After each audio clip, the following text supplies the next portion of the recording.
Chapter 4. Svetlana Ivanovich. Berg! The first bell blared out as Nick and I crossed the street to the schoolyard. It had been icy cold sliding on the sidewalk, so our coats were hiked up almost high enough to meet our caps. When we swung in the front doors and turned the corner to our lockers, there were Molly, Lisa, and Jenny at theirs, kicking off snow-caked boots and putting on gym shoes. "Well, if it isn't the Ting Tang Show Peekaboo too," Molly said when she saw us.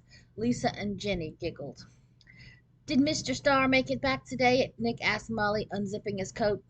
We'd been talking about Mr. Starr as we ran, and about what a blast it was going to be if we had a sub so we could fool around all day. Molly raised one eyebrow and smiled like she knew but just wasn't telling. "Come on," I said to her, pounding my feet to knock the numbness out. Molly looked away and shrugged as though she didn't much care to talk to us, but since we were being so pesky about it, she would. "Oh, Mr. Starr is at home watching the soaps today. Miss Hutter just breezed by and told me what a lovely, sweet young woman we have instead of Mr. Starr. She said we should be especially nice to the lovely, sweet sub." Lisa giggled, stuffing her boots and gloves into her already crammed locker. "You know," I said to them, "this may be our only sub of the year. Mr. Starr is usually as healthy as a horse. Maybe we should do something special." "If we're lucky, maybe we'll sink her," Nick said, lifting the knit cap off my head. We all looked at him and grinned, even Molly. You sink a sub when you make her cry. Almost everybody's been in a class where a sub has cried. You don't start out to do it. It just happens when the sub finds out it's the kids who are in control. Grown-ups sometimes can't take that. When they can't, usually they're sunk. You know. "I think we should sink her," Lisa said. "Hope he's right. It may be our only chance this year." "My brother," Jenny said seriously, "had a sub once who only lasted half a day." "Okay, we'll go for it," Nick agreed. "If she's good, though, we won't even get a sniffle." Molly placed her boots neatly on the green paper towels in the bottom of her locker. "I bet we can make her cry before you," she announced. "Who's this we and who's this you?" I asked. "The girls," Molly said slowly, like she was working it out as she talked. "The girls against the boys. See who can sink the sub first. Like an electronic game. What do you think?" She got out a brush out of a little flowered box and started working at her hair, which is dark brown and hangs halfway down her back. It had lots of electricity and wouldn't sit flat. Strands of it floated up like there was a magnet in the ceiling. "What do you want to bet?" Nick asked her. "I don't know. What do you think?" she said, swishing her hair back and forth like a shampoo ad. "How about M&Ms?" "Big deal," I told her, because it wasn't. "Money?" Jenny suggested. "How much?" I asked. "I don't know. Like a quarter a person?" "Big deal," I said again. When I was a little kid, a quarter was a lot of money, but it didn't seem like much any more. Nick, whose eyes had been looking fuzzy, like he was staring in the girls gathered closer to listen. "This is absolutely it," with the palm of his hand. "I don't know how I got to be so smart. Listen, we'll bet you this. See what you think, Hobie." Smiling with pure pleasure, he went on. "The losers, who don't sink the sub, have to go down in the spit pit to get the pit balls for the rest of the year." He stepped back and smiled like he thought his IQ must have just broken 200. "What do you think?" Molly gulped. "I won't do it," Jenny said. "That's like gross," Lisa moaned.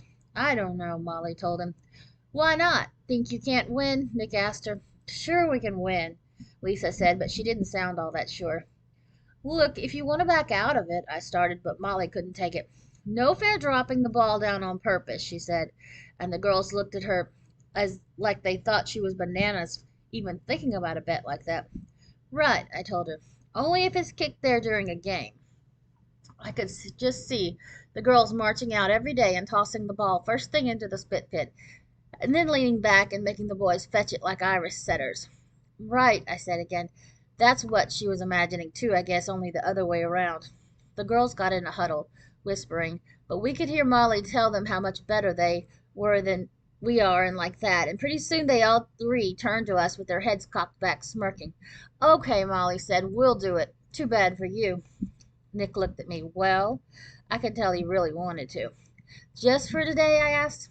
"For as long as she's here," Jenny said, looking over at Molly to see if that was right. Molly nodded. Right. If she's here tomorrow and nobody's won, the game's still on. She slammed her locker door and spun the combination lock.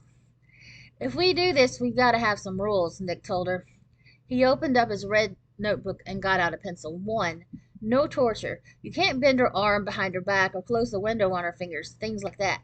Lisa rolled her eyes. That's not the way you're supposed to make her cry anyway. That's like too gross.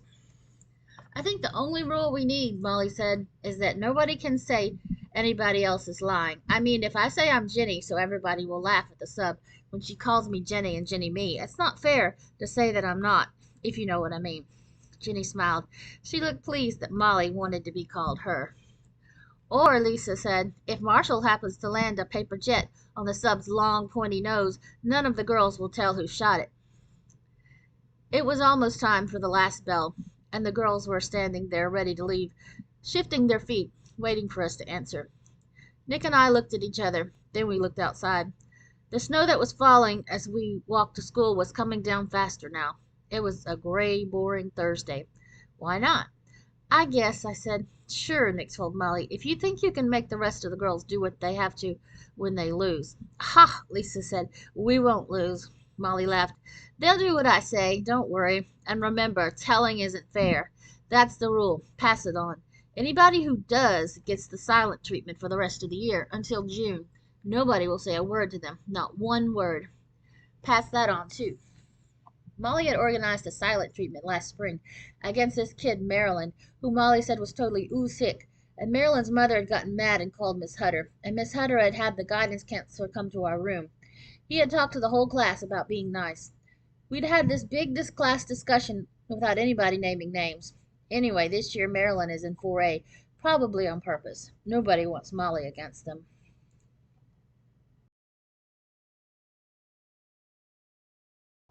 The three girls turned and rushed down the hall to spread the word.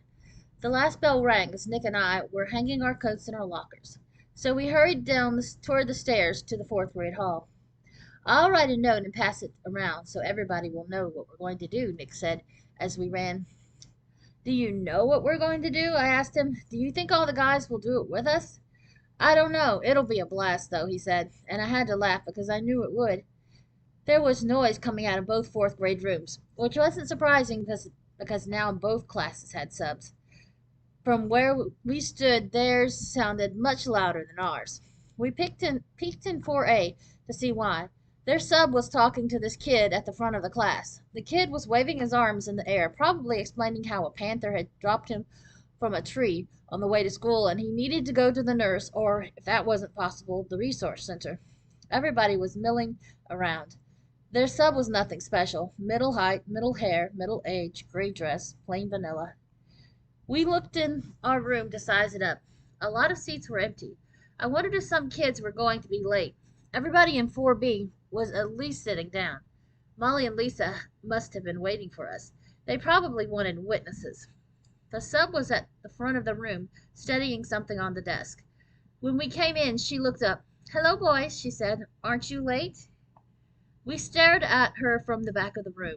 She was about 5 feet tall, and she looked very young. Her hair was thick and black. So were her eyebrows, which practically met in the middle, meaning she was a werewolf. Everybody said that was the sign. She didn't have a long, pointy nose like Lisa said she would. It was a very normal nose, but it was pretty nearly all about her that was normal. She wore a black skirt with colored flowers sewn all around the bottom, and a white blouse with puffy sleeves that had the same flowers around the neck. She didn't look like a substitute teacher. She looked different. She looked like we would have studied about her in Cultures of the World. You're late, boys, she said again. Nobody else was. She shook her finger at us as if to say, naughty, naughty, naughty, and her long silvery earrings shivered. I did not want to turn around. How do I get myself into stuff like this? I thought. It's not late, I said. She got a funny look on her face. The bells are all messed up, I said, closing the door behind me. Besides, Nick told her, standing there looking her almost straight in the eye, we're crossing guards and we're always late. We protect kindergartners. He waited a couple of seconds and then said, we also leave early. You could hear the class suck in their breath, but we just wandered slowly to our seats, watching her as we walked. She looked at the floor. It had worked. We had gotten away with it. She had flinched. The kids who gasped before started to laugh now.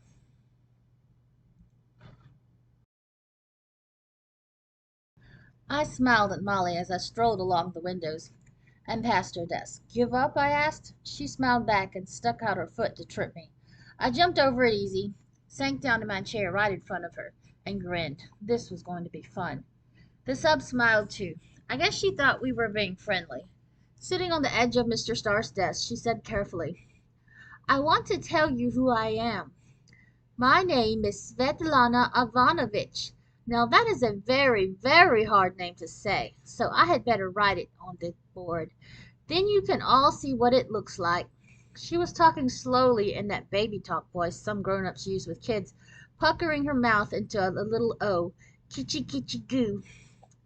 I was born in Chicago, but my mother and father are from Russia, so they gave me a Russian name. That's why my name sounds more foreign than I really am. Do you know what the word foreign means? She hopped off Mr. Starr's desk and twirled around, her hands on her hips, doing a funny little skip with her feet. The long earrings had silver bells on the ends that pinged as she turned around. What I'm wearing is a costume from another land. That's what foreign means, from another land. It is a very, very old dress, and I thought you might like to see it. We were embarrassed to look at her, so we looked at each other and shifted around in our seats. She really did think we were babies. She had another think coming. I turned around to look at Nick, 3 rows back. He was writing like mad. Folding the note carefully, he handed it to Marshall, who read it behind a dictionary he took out of his desk, grinned, and then palmed it to Trevor in the next row up. The sub half skipped over to the chalkboard, and bracelets bobbing, carefully picked up a piece of the red chalk Mr. Starr kept there for writing down names of people who talked too much or burped on purpose or forgot their math homework. For regular stuff he used yellow chalk. She wrote in the middle of the board in big red block letters, My name is Svetlana Ivanovich. I'm your sub. We all blinked. It was a hard name. You wouldn't want to get it on a spelling test. Say it all together now, she said slowly, pointing at each word and moving her mouth a lot like we were lip readers. Svetlana Ivanovich.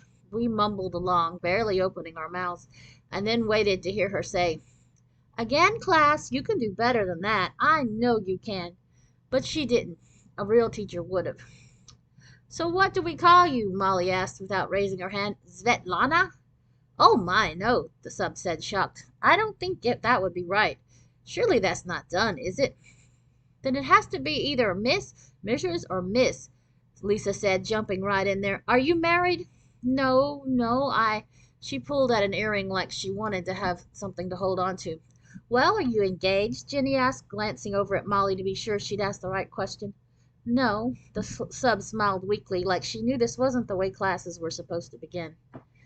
Then I think you should be Miss Ivanovich. That sounds best, Molly declared. Ivanovich, she said. I'm Miss Ivanovich. We all waited. She ran her fingers through her hair nervously, then smiled a brand new smile, sat back up on the desk to start over. How would you like to hear a secret? She asked, smoothing out the wrinkles in her foreign skirt. We waited quietly, though we knew it wouldn't be much of a secret if she was telling it to all of us. I expect you can't tell, she said, lowering her voice like she was reading us a bedtime story about Peter Rabbit, but this is my very, very first time as a substitute teacher, she beamed. You don't mean it, RX said, trying to be funny. A few people laughed. No, I really do, she went on. I just got certified last month. You could see in her eyes that she was worried about the babies not understanding certified. The state certifies you to teach, she said quickly to clear things up. When you have all the college classes you need, and they are certain you can do the job, you get a certificate that says you can be a substitute teacher. I just got mine a month ago, and you, my dears, are my very first class. She threw her head back and held her arms out wide like she just wanted to hug us all. We sat there, she said. I decided it would take us maybe half an hour at the outside, and she'd be sunk to the bottom of the sea, right down there with the Titanic. She'd drift away, and then they'd have to send in a substitute for the substitute. She didn't know anything, or she'd never have told us we were her very, very first class. I love children, she went on. I love you because you are so sweet and good. She leaned down like we were first grade high and pointed at us when she said you, and back at herself when she said me, as if that had to be explained too. That's why I've told you the secret, so you will help me out and tell me, like the good little children you are, just what to do and when to do it.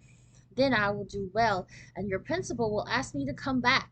You see, because I'm so new, I'm at the very, very bottom of the substitute teacher pool. But what with all the flu going around, that's who they're calling now. She paused just long enough to smile a tiny, begging smile. Will you help me? She looked like a little kid, a funny looking kid dressed up for Halloween, asking for a triple dip chocolate ribbon, peanut butter, and daiquiri ice cream cone.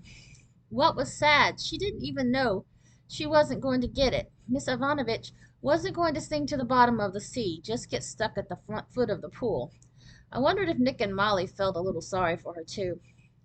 Nick was waving his hand at her like he was trying to shake his fingernails off. First off, teacher, he told her when she nodded to him, you better take attendance and get the cafeteria and milk count going right away, and send the flag people down to raise the flag. Hobie, RX, Marshall, and me, we're the ones who do all that today. It takes two to raise the flag so it doesn't drag on the ground. One guy for the cafeteria count and one for attendance. And they want that stuff down at the office 5 minutes ago. Marshall and RX turned around and eyed Nick like he was bonkers. When he grinned at them, they laughed back. They're always game, Marshall and RX are. Why, thank you very much. She checked the seating chart to see who he was. Nick, he said. Nick Rossi, at your service. Molly looked over at Lisa and gagged like Nick made her sick, but she didn't say anything. Actually, the same person takes the attendance and cafeteria count to the office, and it was the fifth graders' month to put the flag up, not ours. But I guess Molly didn't feel like getting the old silent treatment for the rest of the year, so she didn't tell. Aretha, who sits next to Molly, raised her hand to say Nick was lying, but Molly shook her head, and Aretha shrugged and gave it up. Nobody lied about the cafeteria count because we knew they'd discover that one back in the office. If the cook boiled 25 hot dogs for our class, somebody was sure to notice if only 8 of them got paid for. Roll call, though, was a riot. Maybe Molly hadn't passed the word yet about not telling, but she had changed the names, and when the sub called the roll, all the girls giggled when Molly answered to Lisa's name and Lisa to Molly's. Jenny didn't get to change names with Molly after all, and she didn't look too pleased about that. Now, my dears, this isn't the way you're down on the seating chart, Miss Ivanovich said to them. Mr. Starr's chart says Molly Bosco is supposed to be sitting in the second seat next to the windows, and Lisa is in the very first row away from the windows. Oh, Miss Ivanovich, Lisa rolled her eyes over the sub's ignorance. That's an ancient seating chart. Mr. Starr hasn't used that seating chart since like the first week of school. Well, thank you, Molly, Miss Ivanovich said, and everybody laughed. I'll just write your name on the chart in pencil so I can remember. And she did. If Mr. Starr saw that, they'd really catch it. Miss Ivanovich got lots of names mixed up, but we were all waiting for her to get to Rudolph Futzenreuter, who sat next to me, right in front of the teacher's desk. Is it Rudy? She asked, not even trying his last name. We knew how to say it easy because we'd known him all our lives. And nobody ever calls him Rudolph or Rudy either. He's Rolf. But Nick had sent him up another note while the sub stumbled through Trevor, Tenerick, and Michelle Dugrid in the second row. I'm called by my last name, Miss Ivanovich, Rolf said, proving he could handle hers. Everybody calls you Futzenreuter? She asked. When we poked each other and laughed, she laughed too, like a real person, and said, Then I just won't call on you very much. You've even topped Svetlana Ivanovich. After Aretha Elliott, she said, Raymond Xavier Shea. That really broke everybody up. We haven't called him anything but RX since second grade when he moved to Stockton. As she finished roll call, we began to realize how many people were absent. A lot more boys than girls. My, the sub cooed, talk going back to baby talk. That old flu bug is really nibbling away at my poor dears. Why, 8 children are sick. She moaned like it pained her so. And she wrote out the absent slip. As she wrote out the absent slip, she told us, "There are 10 girls here and only 7 boys." She shook her head sadly, and her ears chimed. Molly smirked at me. "It's not fair, you know," I told her. "You've got 3 more than we do." She was folding a note she'd been writing to Lisa. Your subtraction skills are truly amazing," she said lightly, handing me the note, which I almost put in my pocket. Instead, I read it. It told Lisa to start a note going about the vet to the girls in the 2 rows on her side of the room. Molly, it said, would pass one back down to the 2 on our side. Big deal, I thought. We've already done that. I gave the note to Rolf, and he reached over an empty desk and handed it to Lisa right under Miss Ivanovich's nose. Lisa didn't even bother to hide it as she read. It was 9:25 by the time Nick and I, RX, and Marshall stood up to go. Miss Ivanovich waved both hands at us as we left. "Hurry now, like good boys," she said. She didn't want us to stop and nibble the cabbages in Mr. McGregor's garden. But we didn't hurry. There was time, plenty of time. Chapter 5. I've Got an Itch. We slammed the door behind us. Nick jumped up and clicked his heels together. "Wahoo!" he shouted. "How's that for an escape?" "Clever," Marshall told him. "Very clever, but what do we do now? Hide in the lockers until lunchtime?" "We can't all go down to the office," RX said. "That would look very suspicious." "Of course not," Nick said, rolling his eyes. He strolled over, opened the door of the empty 4th-grade room just down the hall, and bowed us in. Last year they'd used it as a teacher's lounge, so a red and blue striped curtain still hung over the window in the door. The teachers had put the curtain there so kids walking by couldn't watch them smoke. At least that's what Nick said the reason was, and I believed him because whenever a teacher used to come out, a huge smelly cloud always drifted into the hall. But that curtain made the room a perfect place for us to hide. Most real teachers were busy getting their classes going first thing in the morning, but Miss Hutter could be anywhere, anytime, and usually was. RX took the lunch count and attendance downstairs, while Marshall, Nick, and I stayed behind to plan. We closed the door quietly behind us. "You got any rubber bands?" Nick asked, clutching my sleeve. I shook my head, but started digging around in my pockets to be sure. Marshall shrugged. I knew why Nick needed rubber bands. He was the best shot in our class, and his whole supply had been lifted when Mr. Starr had caught him making Aretha's braids bounce from across the room. He'd been zapping her hair with little yellow rubber bands that sometimes missed and stung Aretha's neck, making her yelp.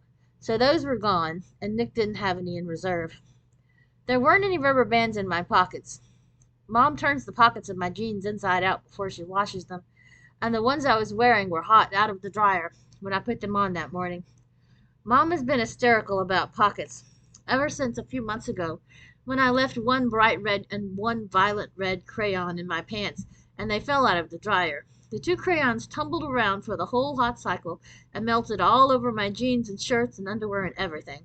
They were new clothes, too, because 4th grade had just started, and I'd grown a lot since 3rd. Those yucky crayons left big blotches of reddish gunk on half my clothes, just about. So a lot of the time it looked like I'd been in a fight and lost. The color had faded some, but if I was at camp, I sure wouldn't need name tags sewn on my clothes. Anyway, that's how I knew my clean pants didn't have rubber bands or anything else in the pockets. We all agreed to bring some the next day. That way we could shoot tacos. Not the mushy kind with hamburger and lettuce and cheese and hot sauce that drips all over you when you eat it. Those wouldn't work. This taco is a piece of paper you keep folding over and over until it's shaped like a V. You bite the crease to make sure it stays and fasten the ends with tape.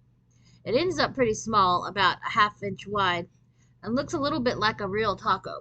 It shoots much better, as anyone who can tell you who's ever tried to shoot a real one. Marshall said he'd help by folding 100 or so airplanes, the kind that soar up high before they dive, long flyers. He was doing it not so much for the bet against the girls, though, as just because he likes to make planes. He'd rather do that than eat.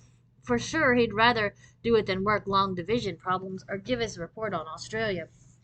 My brother told me, Marshall said, tearing a sheet of paper off the square pad he kept with him, that he was in a class once where this kid said he didn't speak English, so all the time the sub was there, she left him alone. I like that. It's pretty good, I told him. But what if she speaks that language? I mean, she's got on this foreign costume. Maybe she speaks lots of languages. You'd get caught right away if you chose the wrong one. As we were talking, Marshall was folding. What he was folding was not an airplane, but a gorilla. He also makes spacemen, lobsters, kangaroos, and like that, just by folding paper. It's this thing he learned to do from reading the book about origami, which he says is the Japanese art of paper folding. He tried in a demonstration speech for our language arts once to show us how to make a crane, but it didn't take.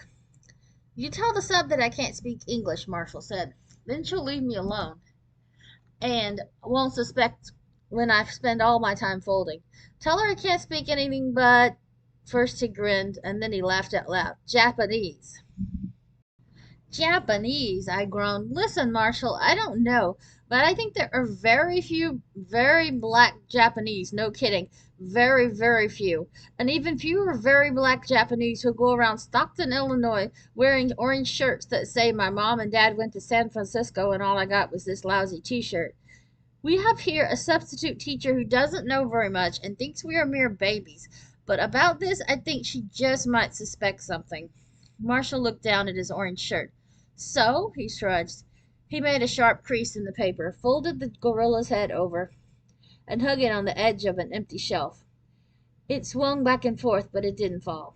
Tell her you don't know anything about me, he went on, except that I grew up in Tokyo and just moved last month to the suburbs of Chicago, so different from my native land. Tell her I'm lonely for Japan, and so I sit around folding origami to make me think of home.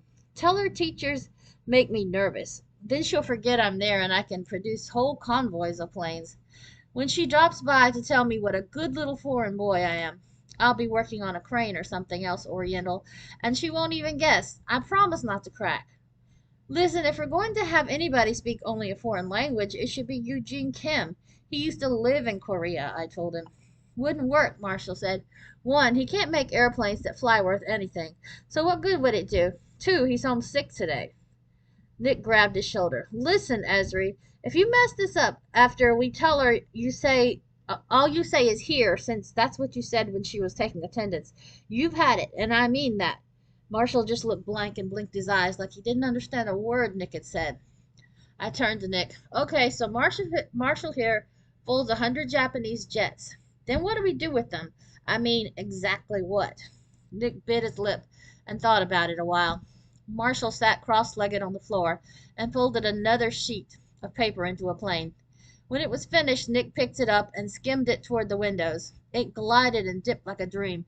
Yeah, he said, it's hard to decide whether to shoot them all off at once, so the room is crammed with flying paper, or just to go at it slow and easy over maybe an hour.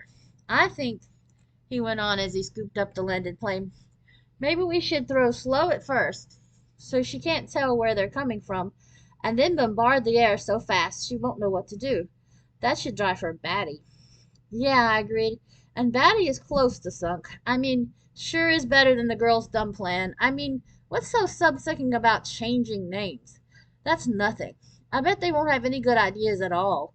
They're practically crawling into the spit pit already. Bap, bap, bap. There was a loud knock at the door. Bap, bap, bap. The sharp knock of somebody who means business. We looked around the almost empty room and saw at once the only place to hide.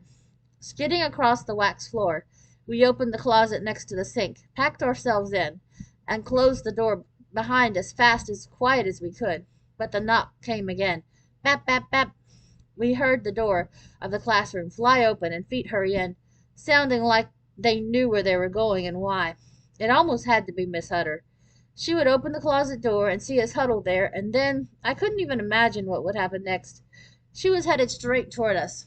We pressed ourselves against the closet. Closing my eyes, I tried not to breathe. Next to my ear, there came a rap on the closet door. Hobart Hanson, a strange voice boomed. And then nothing. Nicholas Rossi, the voice said next. We couldn't tell who it was, but it didn't sound like Miss Hutter. Maybe Miss Yvonne, as the handle turned and the door flew open. Gotcha, dipsticks, RX cackled, sounding like himself this time. He shot his arms out straight as us, as if he was starring in Frankenstein meets the Closet Man.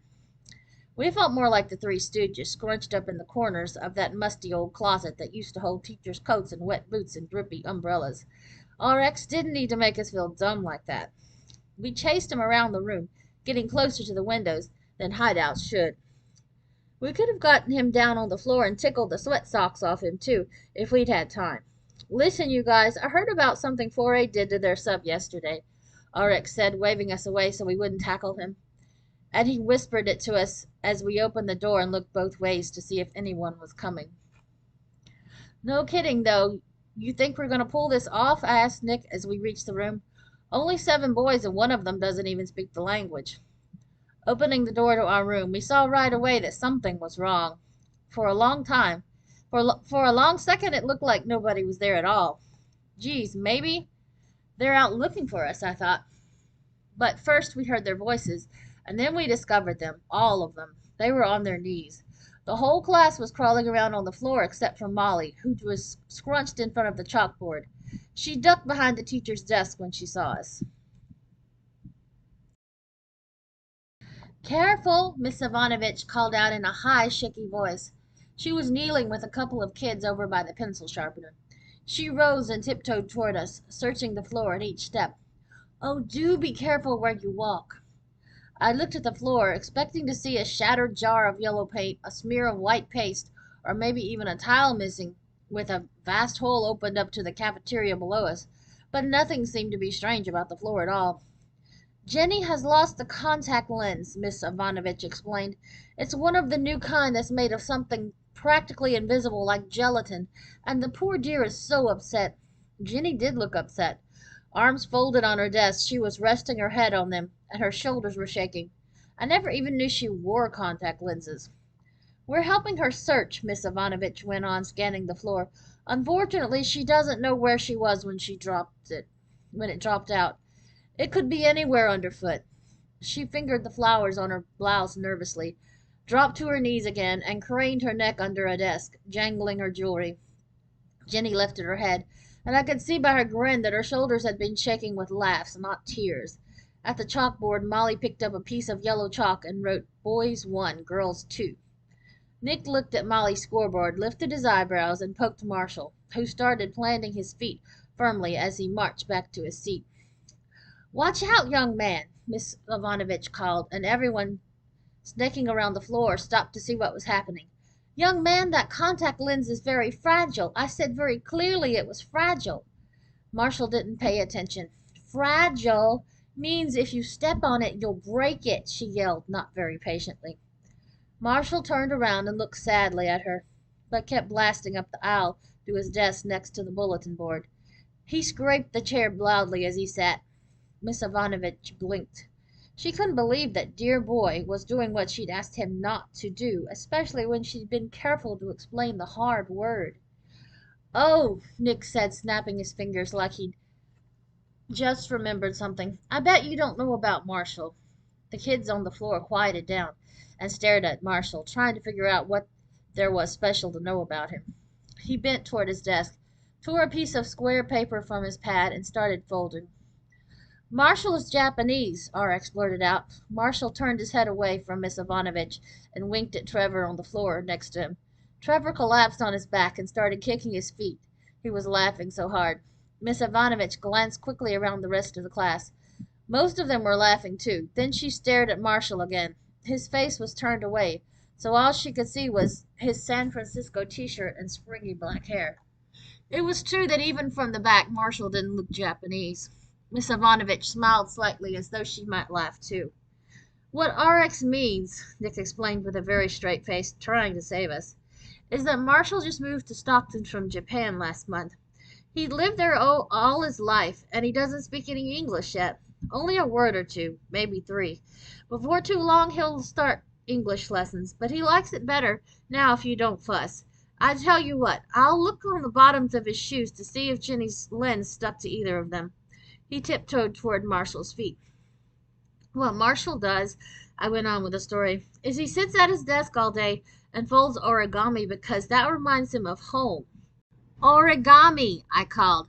Marshall nodded his understanding, smiled a small, sad smile, and held up this fancy purple kangaroo. A few of us clapped. Since there were also a few giggles, I went on, we tried to laugh a lot with him to cheer him up. Miss Ivanovich, trapped, clapped and laughed with us. It was actually a very impressive kangaroo. Marshall raised his eyes toward the ceiling and looked glum, like he was dying for Tokyo and some good old-fashioned raw squid. "I've got it!" Nick yelled, falling to his knees next to Marshall's desk. "I've found Jenny's lens." Jenny, who had been peeking over her arms, raised her head. "You're kidding," she said. She picked her way slowly around the kids on the floor to the place where Nick was kneeling and narrowed her eyes at the piece of cracked plastic Nick held on the tip of his finger. Miss Ivanovich peered, too. While their heads were together, Molly was busy again at the chalkboard. The rest of the class kept fooling around on the floor, talking, taking books out of other kids' desks, and stacking them up in a row like standing dominoes. When Nick, Jenny, and Miss Ivanovich came out of their huddle, Jenny moaned, "That's nothing like my very fragile contact lens. I know I'll never find it, ever. Oh," she blubbered, putting the back of her hand on her forehead. I watched Molly drop low and crawl away from the chalkboard, inching down toward the middle aisle. In 5 minutes more it would be recess. So far we'd done no schoolwork at all. "Perhaps we should call your mommy," Miss Ivanovich said, resting her arm on the sobbing shoulder. Jenny stopped moaning at once. "My mommy," she said flatly, "lives in Kankakee," which was true, even though it didn't sound like it. "My daddy is a psychiatrist in Chicago, and he'd put me on stale bread and water if I bothered him at the office." Trevor and David, sitting on the floor near the windows, were lobbing wads of paper into the wastebasket, and mostly missing. The fat paper balls kept colliding in midair, so the floor was littered with them. When David made 2 baskets in a row, he got up and bonged the Chinese gong, still there from the Ting Tang show. Molly, meanwhile, had gotten all the way back to her desk. She and Marshall were the only ones sitting down. "Jenny might have just forgotten to put her contact lens in this morning," she called over the din. Jenny smiled at Molly. "I might," she said, "at that. When I get home from school, I'll be sure to check." Miss Ivanovich looked from one girl to the other. Her shoulders drooped. The gong sounded again. Rolf was taking his turn. "Futzenreuter," she said, raising her voice, "you put that hammer down this instant. Everyone return to his or her own seat." Rolf rang the gong again, but gently. "The lens has been found, or rather it—" Somebody tapped the first of the dominoed books, and they slapped sharply to the floor. The racket of talking and laughing got louder and louder as kids headed more or less back to their places. But Miss Ivanovich stood completely still in the middle of the room, her hands clutching her skirt. She was looking bewildered at the chalkboard. Her eyes were wide with astonishment, but they weren't crying quite. We stared too. One by one, the kids stopped talking as they saw what she saw. It wasn't the scoreboard that got her, though now it said girls 3, boys 2. She couldn't know what that meant. It was her name. While everybody else was searching the floor for the Emperor's new contact lens, Molly was working on Miss Ivanovich's name. She had added a couple of marks to Svetlana, erased Anov from the last name, and made a few other fast changes. The announcement now read in big red block letters, "My name is Svetlana. I've got an itch. I'm your nerd." From the room next door we could hear a high, thin voice rise over the low mutter of the class. It was their sub shouting, "I was not, my friends, born yesterday." And then they too were quiet. The bell rang. "Recess!" Marshall called into the silence. We grabbed kickballs from the bashed up styrofoam box where the school ones were kept and ran to our lockers. "That's one of the 3 words he knows," Nick called back, loud enough for Miss Ivanovich to hear. "Geez," he said to me, "can't he keep his mouth shut?" I closed my eyes. This is too awful, I thought. Now she'll tell Miss Hutter, and Miss Hutter will make us write our parents' letters about it, and then she'll tell Mr. Starr, and he'll start being grim instead of fun, and then we'll be the ones to sink to the bottom of the deep blue sea.